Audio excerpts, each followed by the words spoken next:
नमस्कार। मैं कहानियां सुनाता हूं कि 802वीं कड़ी 802nd एपिसोड। अभिवादन स्वीकार कीजिए देवतोष का।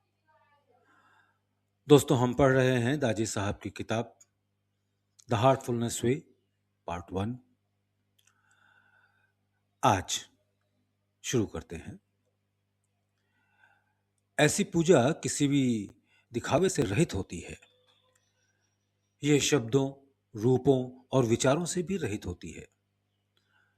सरल शब्दों में कहें तो उस प्रेममय सार में गायब हो जाना है। तब दो एक हो जाते हैं और पूजा का विचार भी चला जाता है। भक्ति अब अपनी उच्चतम सीमा पर होती है और यह सब ध्यान के अभ्यास से होता है। बिल्कुल, दाजी ने कहा। ध्यान के अभ्यास के कई उदाहरण ऐसे भी मिलते हैं जो भक्ति की ओर नहीं ले जाते हैं। मैं उसे एक यांत्रिक पूजा कहूंगा। ये एक तकनीकी दृष्टिकोण है जिसमें केवल अनुशासन होता है, दिल नहीं। इसलिए जैसा कि मैंने पहले कहा था, तीनों दृष्टिकोण कर्म, भक्ति और ज्ञान आवश्यक हैं। वे एक ही स्टूल की तीन टांगे हैं। किसी एक को निकाल दें तो ये काम नहीं आता। तीनों को अगर एक साथ मिला दें तो इसका परिणाम उनके व्यक्तिगत प्रभाव के जोड़ से भी अधिक होगा। कितनी शानदार बात है। राजयोग तीनों को जोड़ता है, जिसका असर यह होता है कि हम तुरंत ही स्व के संपर्क में आ जाते हैं। यह हमारे ध्यान के पहले ही सत्र में हो जाता है। गोरखनाथ का अमनस्क योग एक बहुत पुराना लेख है जो स्व का वर्णन हमारे भीतर बैठे एक राजा के रूप में करता है। इसलिए इस मार्ग को राजयोग कहते हैं, दाजी ने कहा। और यही है जिसे हार्टफुलनेस कहते हैं, मैंने पूछा। हाँ, दाजी ने कहा, यह राजयोग का एक सरल रूप है। सरल इस अर्थ में कि ये उन जिज्ञासुओं के लिए बनाया गया है जो बहुत सी चीजों को छोड़ नहीं पाते और जागृत अवस्था का हर क्षण ध्यान में नहीं लगा पाते। मैंने पूछा, योग के ये सभी तरीके जिनके बारे में आपने अभी बताया है, उनमें से हमारा मुख्य ध्यान किस पर होना चाहिए? अभ्यास पर ध्यान दें, दाजी ने कहा।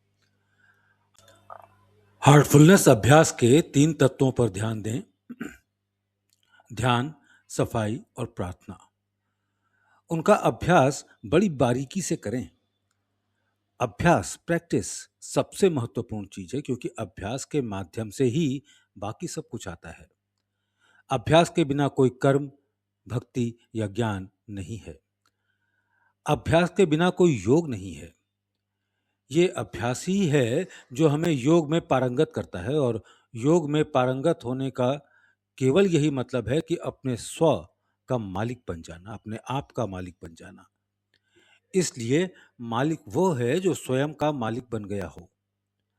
जैसा कि बाबूजी ने कहा था, मैं शिष्य नहीं बनाता हूं, मैं मालिक बनाता हूं। इसलिए अभ्यास करें। हालांकि उन्होंने जोड़ा, ये यौगिक प्राणाहुति ही है जो हार्टफुलनेस के अभ्यास को इतना परिवर्तनकारी बनाती है। इन कथाओं में प्रचलित पारस के पत्थर की तरह जो शीशे को भी सोना बना देता है, प्राणाहुति भी एक पत्थर दिल को अंततः भगवान के पवित्र मंदिर के रूप में बदल सकती है। यौगिक प्राणाहुति। एक नए ध्यानकर्ता के रूप में मुझे यौगिक प्राणाहुति का विचार रहस्यमय लगा। आरंभ में मेरी बुद्धि ने इस विचार को नकार दिया, क्योंकि जो कुछ भी मैंने सुन रखा था या जो कुछ भी मैं सही समझता था, ये उसके दायरे से बाहर था।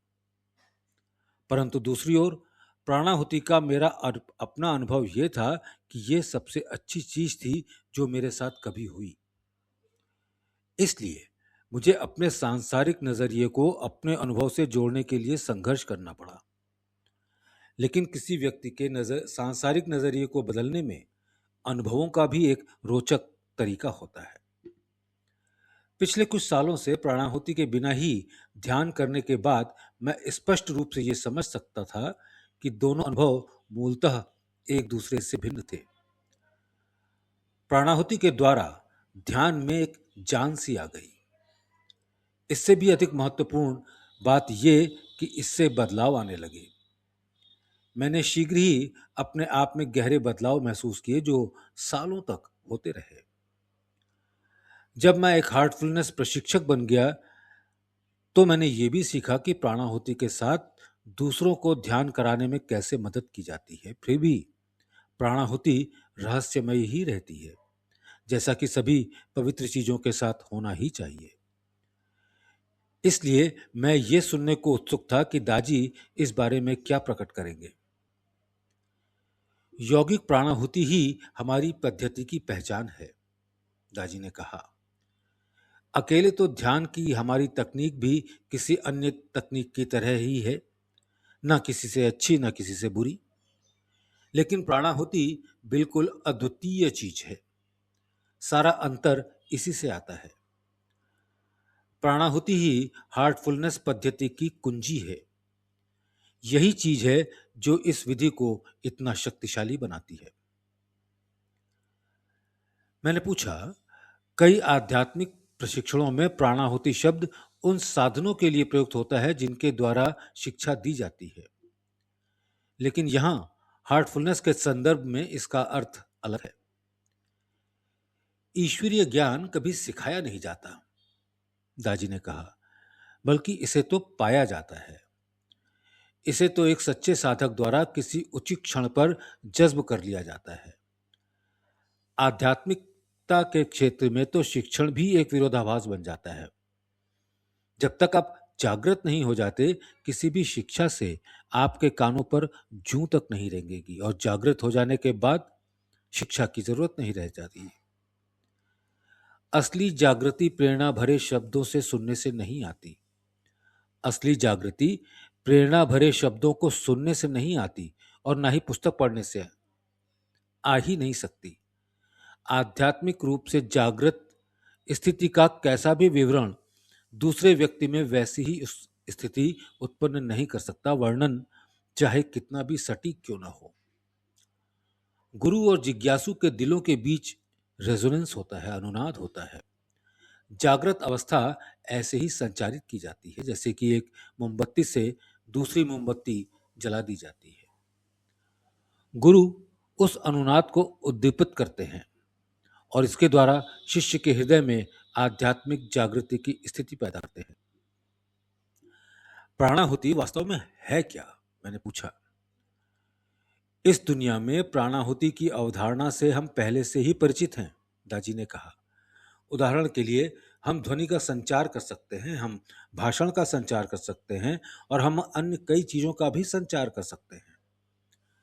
यौगिक प्राणाहुति में हम आध्यात्मिकता के सार का संचार करते हैं। प्राणाहुति मूल स्रोत से निकलने वाला एक पवित्र उत्सर्जन है, इससे कम कुछ भी नहीं। हम इसे ईश्वर का सार कह सकते हैं, और ये सही भी होगा।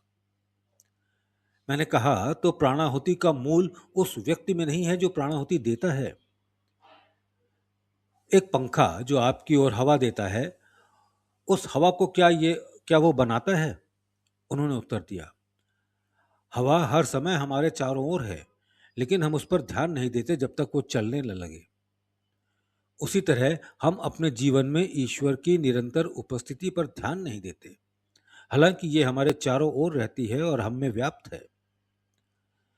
लेकिन प्राणाहुति के द्वारा वह उपस्थिति सूक्ष्म रूप में जीवंत हो उठती है, दिव्य ऊर्जा गतिमान हो जाती है।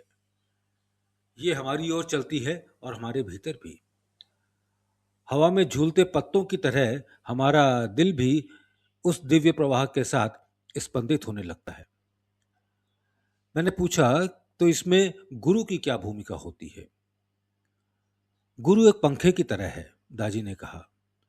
उसकी भूमिका उसे गति प्रदान करना है। प्राणाहुति उनमें नहीं रहती, ये उनकी नहीं है, किसी की भी नहीं है। प्राणाहुति तो प्रकृति का सार है। यह संस्कृत का शब्द है, आइए इस शब्द की जांच करते हैं। प्राणाहुति दो मूल शब्दों से बनकर बनी है, प्राण और आहुति। प्राण का अर्थ है जीवन शक्ति, लेकिन उस प्राण को प्रायः लोग सांस समझते हैं, ब्रीदिंग। यह समझ तब तक ठीक मानी जाती है जब आप इसे ईश्वर की सांस के रूप में देखें। वे थोड़ा रुके। प्राणाहुति प्राण के सूक्ष्मतम सार को प्रयोग में लाती है, उन्होंने कहा, और आगे बढ़कर हम प्राणाहुति को सार का सार भी कह सकते हैं। इसकी सूक्ष्मता बयान नहीं की जा सकती, ये केवल दिव्यता के ही बराबर है। हालांकि अब प्रश्न ये उठता है कि क्या हमारे भीतर पहले से ही यह सार मौजूद नहीं है? हमारे अंदर पहले से ही एक ऐसी चीज मौजूद है जो हमें लगातार अस्तित्व की ऊर्जा देती रही है। आत्मा? मैंने पूछा। दाजी ने हामी भरी और कहा, आप जानते हैं कि भारत में ग्रीष्मकाल के दौरान बहुत गर्मी पड़ती है। धरती झुलस जाती है और पेड़ों की पत्तियां मरने लगती हैं। असल में पूरा पेड़ ही ऐसा लगता है मानो ये मरने वाला हो। फिर भी इसकी जड़ें इसे जीवित रखने लायक पर्याप्त नमी और पोषक तत्व धरती से सोख लेती हैं। लेकिन अंततः जब मानसून आता है तो पेड़ सचमुच जी उठते हैं। वे ऐसे भी दिखने लगते हैं मानो नाच रहे हों। उनमें इतनी ताजगी भर जाती है, वे इतने जीवंत दिखते हैं। जिस प्रकार एक वृक्ष अपनी जड़ों के द्वारा नमी और पोषक तत्व खींचता है, हम भी आत्मा से लगातार जीवन की खुराक खींचते रहते हैं। लेकिन जब प्राणाहुति की पहली खुराक हमें मिलती है तो हम भी मानसून की बारिश में झूमते हुए एक पेड़ की भांति हो जाते हैं। हमारे जीवन में एक नई ताजगी आ जाती है, एक अकल्पनीय ताजगी। सच कहें तो एक नया जीवन हमारे भीतर फूंक दिया जाता है। अब हम प्राणाहुति शब्द के दूसरे संस्कृत मूल आहुति पर आते हैं। आहुति का अर्थ है भेंट। इसका अर्थ बलिदान भी लिया जा सकता है। यह याद रखते हुए कि प्राण एक आवश्यक मौलिक जीवन शक्ति है, हम ये भी समझ जाते हैं कि प्राणाहुति उसी पवित्र सार तत्व की भेंट है। यह भेंट किसे दी जाती है? यह हमें दी जाती है। परम स्रोत हम सबके लिए स्वयं को भेंट करता है। इस बात से हमें ईसाई धर्म की याद आती है, जहां ईश्वर सभी की खातिर अपना बलिदान करता है और स्वयं की भेंट दे देता है। इसलिए प्राणाहुति को हम ऐसी प्रक्रिया के रूप में समझ सकते हैं जिसमें ईश्वर अपने ही सार से हमें सराबोर करता है। परिणाम स्वरूप काम आसान हो जाता है। हमें जंगल जाने की जरूरत नहीं, जैसा कि बहुत से आध्यात्मिक जिज्ञासु युगों से करते रहे हैं। हमें खड़े हुए पहाड़ों पर भी नहीं चढ़ना होता। जैसी कहावत है कि अगर पहाड़ मोहम्मद के पास नहीं आता तो मोहम्मद को पहाड़ पर चढ़ना चाहिए। अनंत काल से ही जिज्ञासु पहाड़ों पर जा रहे हैं। उन्होंने वहां कष्ट झेले हैं और बलिदान दिए हैं। दिव्यता की खातिर उन्होंने बहुत से दर्द सहे हैं और महान त्याग किए हैं। लेकिन प्राणाहुति में तो ईश्वर ही बलिदान करता है। पहाड़ स्वयं ही आपके पास आ जाता है। एक असाधारण आध्यात्मिक विस्तार के लिए यह एक प्रेरक शक्ति बन जाता है। वो कैसे? मैंने पूछा। जब एक उच्च शक्ति हम पर कार्य करती है तो हमें अपनी सीमित क्षमताओं पर निर्भर रहने की आवश्यकता नहीं होती। जब एक उच्च शक्ति हम पर कार्य करती है तो हमें अपनी सीमित क्षमताओं पर निर्भर रहने की आवश्यकता नहीं होती, दाजी ने कहा। एक स्कूबा गोताखोर द्वारा पहने जाने वाले ऑक्सीजन टैंक के बारे में जरा सोचें। इससे उसे पानी के नीचे सांस लेने में मदद मिलती है, जो सामान्य तौर पर वो नहीं कर सकती थी। इससे उसे सागर में और गहराई से गोता लगाने तथा लंबी अवधि के लिए जलमग्न रहने में सहायता मिलती है। इसी तरह प्राणाहुति हमें चेतना के उन स्तरों तक पहुंचने योग्य बनाती है जहां पहुंचने के लिए हमारे स्वयं के प्रयासों द्वारा सामान्यतः कई साल या दशक लग सकते हैं। कुछ रास्ते ऐसे भी हैं जहां तक पहुंचना लगभग असंभव है। प्राणाहुति उन सभी रास्तों से होकर हमारा आगे बढ़ना जारी रखती है। आध्यात्मिक यात्रा की अवस्थाएं जिज्ञासु के लिए बेहद आकर्षक हो सकती हैं, क्योंकि वे अत्यंत उल्लास, शांति और आनंद से परिपूर्ण होती हैं। असल में वे इतनी मोहक होती हैं कि हम वहीं ठहर जाने और आध्यात्मिक यात्रा का पूर्णतः त्याग करने के लिए प्रलोभित हो जाते हैं। लेकिन ये उसी विद्यालय की उसी कक्षा में हर साल बने रहने जैसा होगा, कोई विकास नहीं होगा। दुर्भाग्यवश कई जिज्ञासु इसी तरह अपना मार्ग खो देते हैं, हालांकि प्राणाहुति कभी ऐसा होने नहीं देती। दोस्तों, इससे आगे हम अगले भाग में पढ़ेंगे। आप लोग समय निकालकर इसको सुन रहे हैं, बहुत बहुत धन्यवाद।